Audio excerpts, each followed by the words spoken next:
Teď. Ahojky lidíčky, dneska se koukneme na tady toho robota. Až ho postavím, tak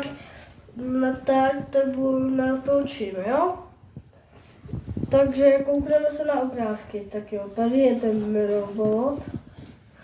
Tady se to vlastně ovládá ten robot.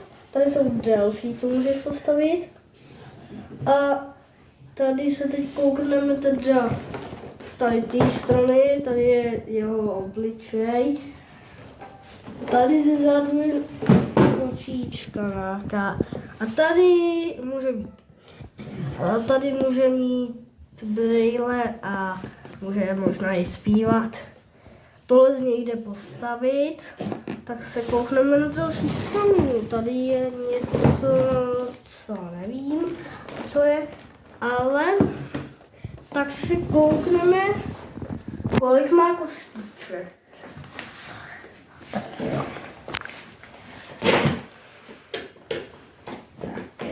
Tak. Tady. A teď.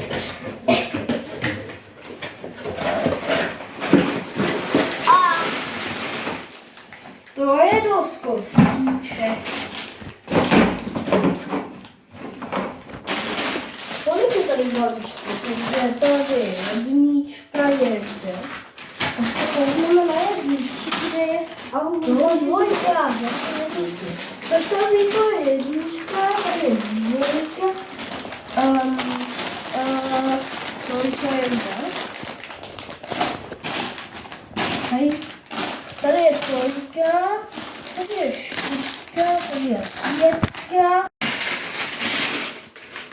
tady je šestka, tady je sedmička, tady je osmička, tady je devítka, tady je desítka, tady je jedenáctka. To se bude stavit dost dlouho a tohle je obrovský návod.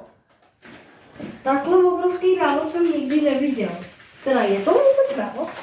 Tak to se koukneme. Tak jo. Tak to není návod, ale je to něco. To nevím, to je nějaká ta jeho technologie. Ne, to je nějaká hra na ní. Tak jo. Tady je on. Aha, to chápu. Takže tohle je asi konec našeho videa, už jsem si ukázal úplně všechno. Tak zatím čau.